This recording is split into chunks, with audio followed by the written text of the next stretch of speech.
Welcome to Quality Time with MoreSteam. I am your host, Dan Swartout, and today we are lucky enough to be joined by Emmanuel Aouad. Emmanuel is a Lean Six Sigma practitioner, a Lean Six Sigma black belt, a musician, a video game designer, one of the newest members of the Wabash College Athletics Hall of Fame. And we talk about a lot of really interesting things, a lot of really cool things in this episode. One of the things we talk about is the MoreSteam Conference, and that is the Best Practices in Operational Excellence Conference from September 18th through the 20th right here in Columbus, Ohio. And if you're listening to this episode in the future, that's in September of 2024. Great list of speakers at this conference, including Emmanuel himself, John Shook and Josh Howell from the Lean Enterprise Institute. Really great lineup, excellent event. Check out moresteam.com and the show notes to learn more about the Best Practices in Operational Excellence Conference. And now, my conversation with Emmanuel Aouad. Congratulations, Emmanuel, because you are a brand new member of the Hall of Fame. Will you tell me about that, please? Thank you. Well, coming in September, I just made the announcement. I'm actually going to be going to the ceremony, and I'll probably stay around because the MoreSteam conference is like the week later. So I'm planning on being there. So you heard it here first. Fantastic. You heard it here first. So you're going to go from the Hall of Fame induction ceremony to the Best Practices for Operational Excellence conferences back to back. Exactly. Which I feel like, in all honesty, I don't know which one I'll feel like more of a celebrity at, because I think everybody who goes to the Operational Excellence, the Best Practices conference that y'all hold, are people who have seen the videos. Yes. And so it's like 100% of the people who would like that type of music that I make. Yeah. I don't have to do any global outreach, right? Like, you all do me a favor, you centralize them. So all 200 people in the world who would love that are actually there. You're in the Hall of Fame for track and field at Wabash College, and you were a great track and field athlete in Indiana in high school, went on to college, continued that. Now you're a Hall of Famer. So congratulations for that. And you mentioned your music. I wanted to get into this a little bit later, but since you brought it up, let's bring it up now. You might be the only person in the entire world that does music about Lean Six Sigma. I think there might be one other person, and it's not a rap. I don't think it's like a country song. And yeah. So was this 2019 or I think it was 2019 at the Phoenix conference? That's where after I met Bill at another conference in Vegas, I went to look for y'all at the Phoenix conference that I took one of my team members to like 6 months later, 4 months later. And Peg just ran up. And anybody who's listening to this and watching this who knows Peg, you'll smile at this. She goes, "Nice to meet you. So when are you going to do Master Black Belt?" I was like, "Oh, okay. Well, I guess I should start looking at that, right?" That same conference, it was at a mixer, and someone was showing us that country song and a few drinks. And I was like, I can make a Six Sigma song. And they're like, "Really?" I'm like, "Yeah, I rap sometimes." So I just started like writing down rap lines on my phone. And that's kind of where it started. And the next day I didn't quite remember everything that had happened because, we were out a little bit late, but they were like, "How's that rap going?" And on my phone, I was like, "Oh, they're really good lines." So recorded it. And, with how it came to y'all's attention, it was at Master Black Belt class. I think it was during the stats week. And someone said something. And then afterwards I was talking to Lars, and I was like, "Oh, hey, like I have this draft of this song that I've been working on, and I think you mentioned this." And so I just kind of pulled it up on Google Drive, and he's like, "Oh, you got to share this with everyone." I was like, "Oh, it's still a draft." He's like, "No, you got to share it." So I sent it on, and then it kind of became this whole thing. And it's like, "Are you planning on doing anything with this?" I was like, "I guess I'll make a music video for it." And yeah, it literally was like, because of the conference, because of that, because of the mixer, and then because Lars said, send that song. So all that kind of treated into the music video, and then, ended up with y'all, and the rest is history. Now I get to make songs about two things I love, Six Sigma and operational excellence, and get to do, music alongside with it. I think I've heard maybe 6 of your songs. Is that right? I might have 9. I did another batch of like 3 recently. Okay. I want to say maybe 2 or 3 months ago, one related to like standard work. I'm trying to remember what the other ones were. But 5S, I you did like one on 5S? 5S is one of the early ones. The most recent batch I really like. I've been just learning a lot more from like audio engineering. I have a few friends that I've obviously made over the last decade making music, but there's one guy, if you ever get a chance to look up the group Panacea, he was the producer for them early 2000s, mid 2000s. I used to listen to them too when I was in college. And he's actually the one the Sega album that you mentioned, he's the one who produced all of that. So he did like all the beat production, all the audio engineering. And so over the years, whenever I kind of work on something myself, I'll send it to him, and he's super cool. He's K Murdoch, look him up. Awesome guy. But he'll just say, oh, you sound really good. I can tell that you take these other things I gave you. And he's like, maybe try this. And so I've literally learned from somebody who, that's what he studied. That's what he did. He like acted as a professor for a while. And so, it's allowed me to also make the quality of the songs better. As I've been doing this show, I've come to learn that lean is everywhere. These principles are everywhere. Even if you don't know about them, once you know about them, you see them everywhere. How do you use some of these principles in your music? I use it in my actual music creation and how I manage like my projects. So I have a kanban board that is creative kanban. And then I also split that into different types of creative work that I'm working on. So I have a section that is specifically anytime there's a request from MoreSteam, I put stuff on that column. I have a travel channel that I do with my wife. Whenever we go on a vacation, I have videos that I need to make from there. I have my other side projects, and then I have guest features. And there's the visual management of that, but also just like the workload balancing and kind of like tack time approach. I know that if I want to write or record a song, if I've done a full day of work, the time to do it is going to be largely extended just because of where my brain is at and where my capacity is for creativity. And also the quality of what's going to come out is going to be reduced. So if I have an idea during the week, I'll put it on that list. Or if I have something come up, I'll put it on that list. But I don't record unless it's a Saturday or Sunday in the morning because the time is condensed and the quality is still high. And so like I do a training class at work too. So I basically offer like a yellow belt course, a little bit more condensed because just nobody's got time right now for us to do like full week. But one of the things that I tell everybody is like, look, you're already doing this. I'm just going to give you a structure and a framework to kind of formalize it. And then also shout out MoreSteam because anytime someone asks, what should I do next? I plop them over to the green belt course. I'm like, hey, if you're ready to move on, because I don't have time to right now do a green belt training there, but I always say, hey, here's a place. And like, they offer really high quality training, very user centric. Your music is so cool because it is great music and it is a very specific category. And if you like process improvement and you like good music, you're going to love all these songs. And I would like to play a song on the show right now, if it's okay with you. I'd like to play the Gemba Walk song. Do it. Let's go for it. Oh yeah, Gemba Walk it out. Have you done your investigation yet? A Gemba Walk is a perfect example of how you gotta see it to believe it. Do not rely on a game of telephone. Now that we're measuring, ask me what's next. The Gemba Walk is the moment that you show your respect. There is no substitute, so don't scuff this dude. Get everyone together, you gotta run it through. It's how you see the value for yourself, so y'all can see the process, and now you build a wealth. A knowledge for your team, and now they can really see and understand before talking about shifting means. It seems simple like it's 3AD, and all you gotta do is follow 3 APs. First you gotta go to the actual place and watch the process people do and see the actual waste. What you probably find are the things we assume will be replaced by information probably new.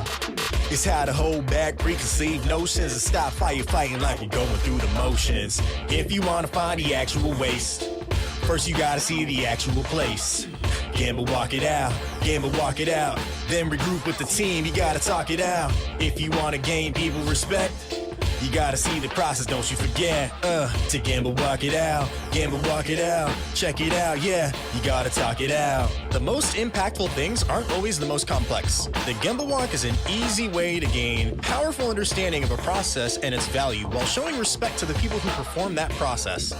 Make sure you don't skip this in your measure phase. That was amazing, Emmanuel. Tell me, there's so many principles and concepts in continuous improvement, operational excellence. How do you decide which topics you're going to make music about? I have two paths. Either there's something that y'all want, or there's something that one of the benefits of not being a full-time musician is that I get to make songs about just whatever I want. And I think that's also how I keep it. I don't want to like self-proclaim my music's infectious, but like I'm able to core. I do believe that like music is a direct reflection of your soul, and it's how you kind of like speak with your soul. And so if you're not doing things or doing something that resonates with what makes your soul happy, then it's going to be very evident in your music.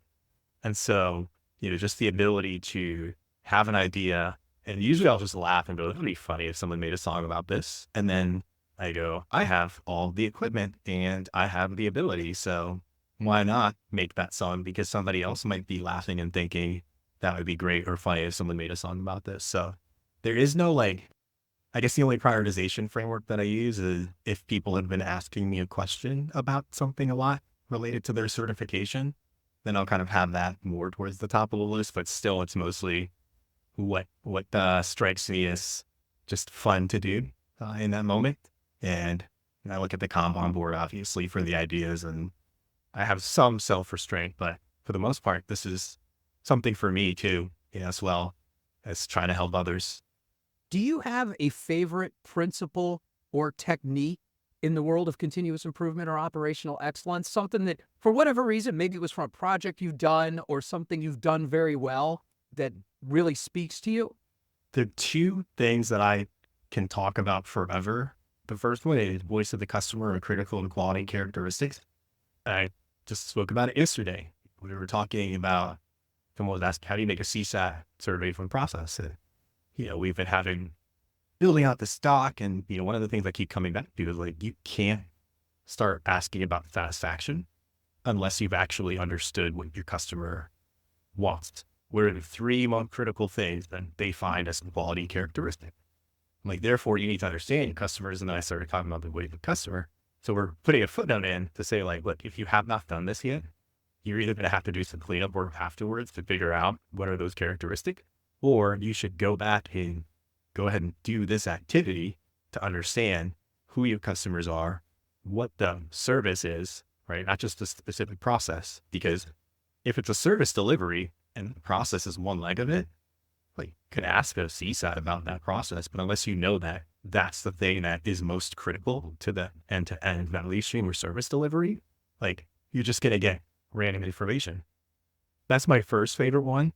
My second favorite one, and let me scroll and find the screenshot. This is hilarious. And you'll definitely laugh about this. And, I always give my wife super props because we spent a lot of time together. We've been together for almost 10 years. So she's heard me go through these spiels all the time. We're on a date, we're having sushi, we're drinking sake, and I mentioned something about population testing, and this is, what ended up showing up. I didn't have anything to draw on, so I took a screenshot, and you know how you can draw on the screenshot? I'm explaining, I'm you have to know, you got to know what your distribution looks like, because then you can either decide, are you going to use a Man Whitney or a Crisco Wallace? And she's just smiling and I'm I know, I went on about this for about 15 minutes and I was I know that you don't care about this. And I very much appreciate you just letting, I'm like a child when it comes to that. You just have to let me talk it out.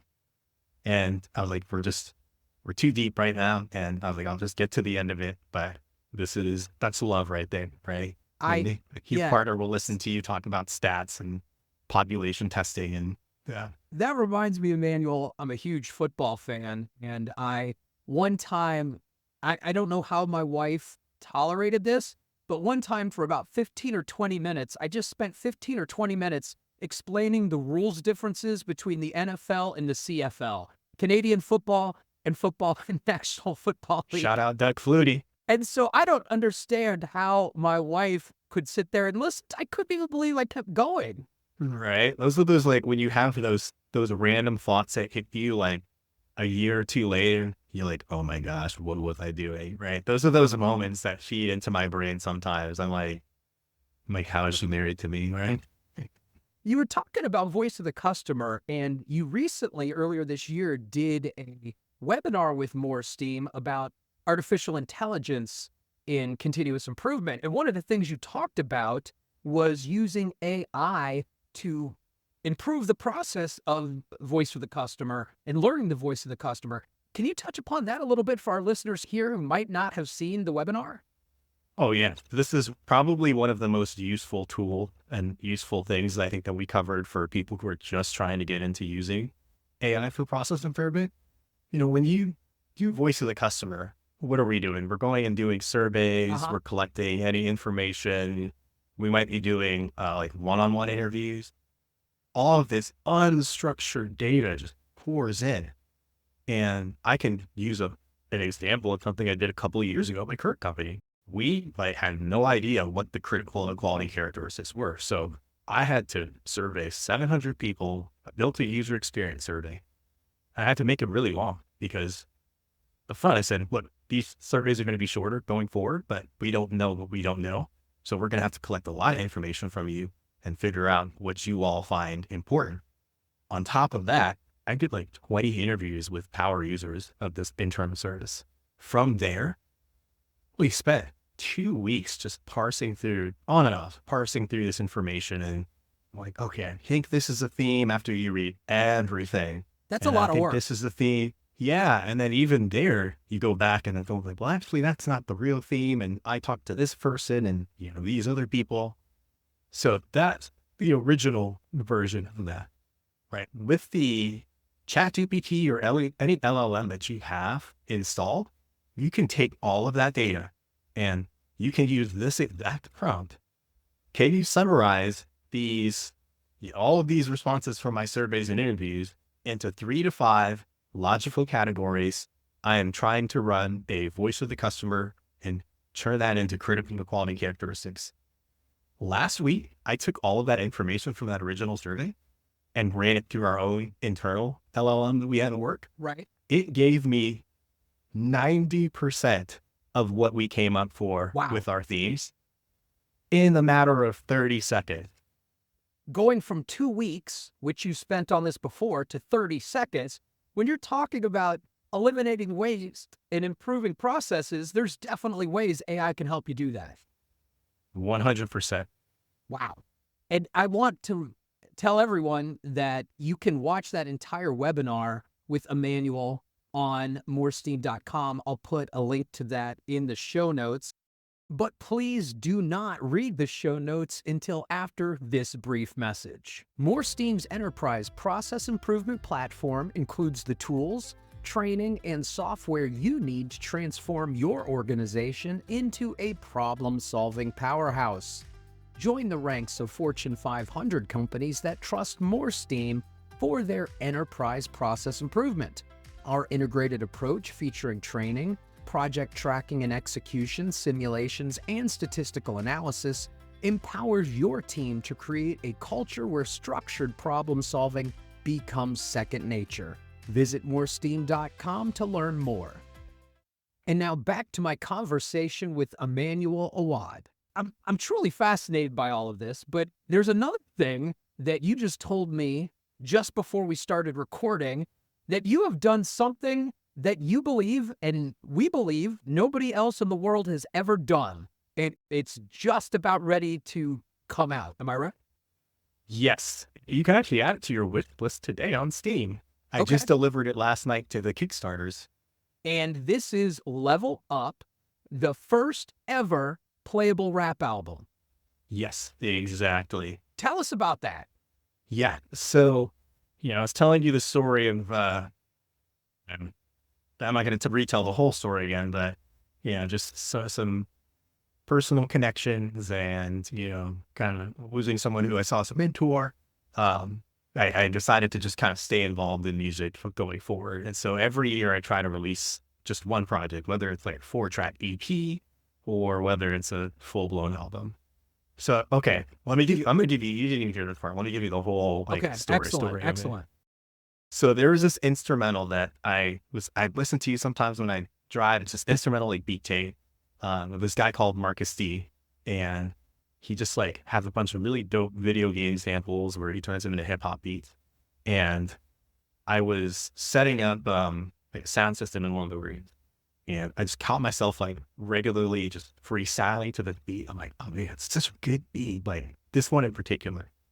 And I'm like, okay, I have to just do a song on this. And I started writing stuff, but I didn't really have his contact info. But I have another friend that I met through the convention circuit who has done a lot of collaborations with them.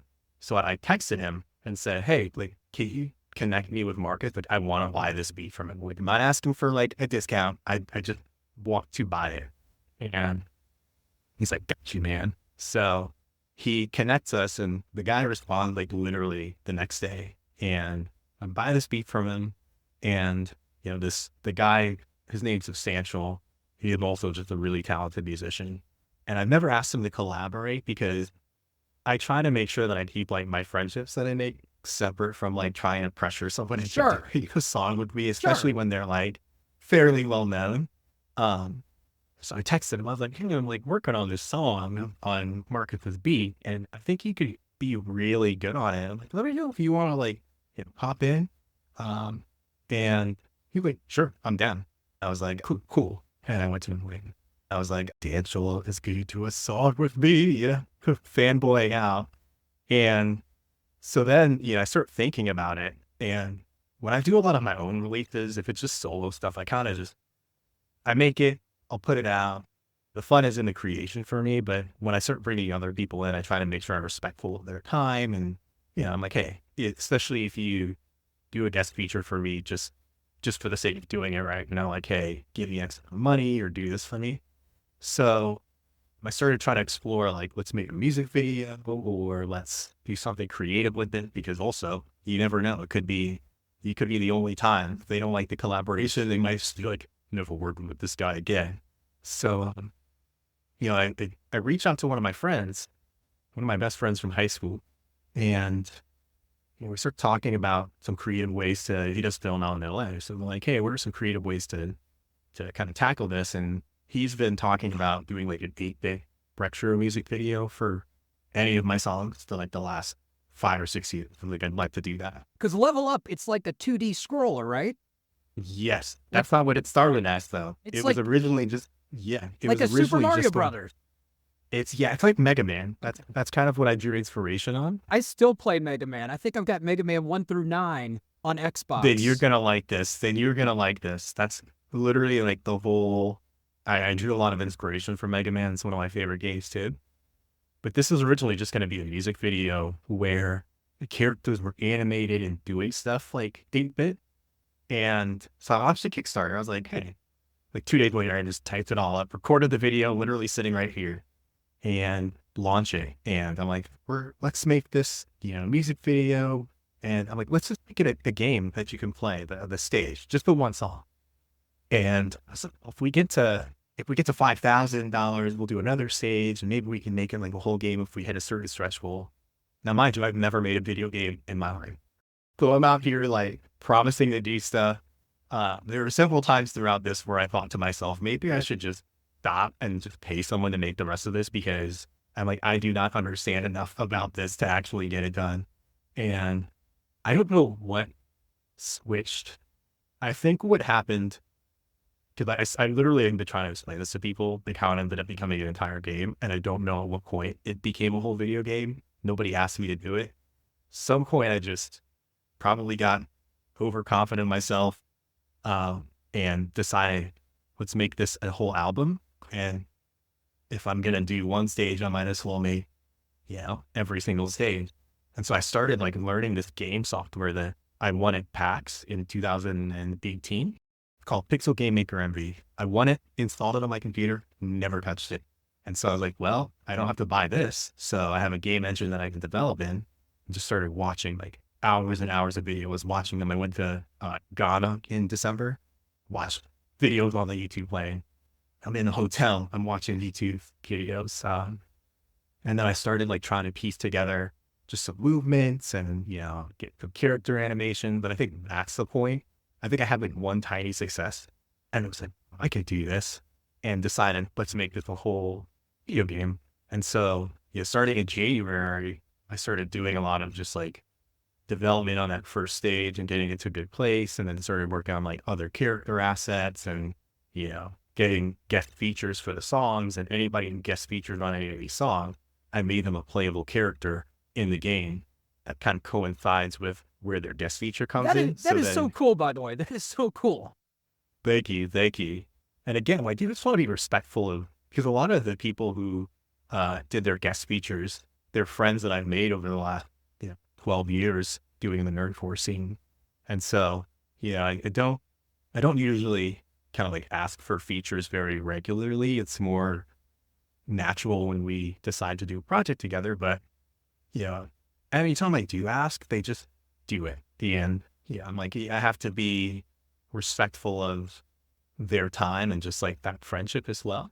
So I'm like, let me make sure that I do something cool for them too. And so literally like making these characters pixel by pixel, sprite sheet. So if it's a walking motion that has fixed motion, 1 pixel at a time. And then like you might copy it and move it over and then kind of make the change. And so it's about an hour and 10, hour and 20 minutes. But what really got me like to a good place is when I stopped trying to use both like the coding and the visual editor, because the visual editor is really a lot of flowcharts. I'll email you a picture of like what my character map looks like. Right. But it's like a box that has, you can program a series of actions in that box. And then you have conditions that come out of that box. So it's like, if this variable changes, then go with this. If this button changes. So I finally ditched like trying to write any scripts and just went pure visual. I'm a process engineer. Like, let's play to my strengths. Let's not try to, not become a software engineer. And work started picking up a lot around that time because we've been doing a lot of stuff related to operational excellence. And so, what was previously my evening time became kind of eaten up a little bit by work. So I had to move my game development to, I'd get up at like 4 o'clock in the morning and work until 7, and just every day for like a solid 3 or 4 months, because I did a Kickstarter. I took people's money and I said they'd get something by the end of May. I was only 2 weeks behind and they got probably 1,000% more than what they paid for. But, I like to make sure I follow through on what I commit to. So where can we, if we want to play this game, where can we find it? Yes. So right now it's only available to Kickstarters. I just delivered it yesterday, but on Steam, if you go to the Steam store, which is like a game distribution store, you can just type level up. If you type level up wrap, it'll show up as one of the first things. And then you can add it to your wish list. It'll be available publicly, probably in, let's say Q4, because I still need to do like my initial reveal, but Q3, Q4 of this year, it'll be available publicly there. And, I'll have some demos up around then as well. So you'll be able to play a demo of like the first stage. And then I'm currently in talks with how to get it distributed on the Nintendo Switch store.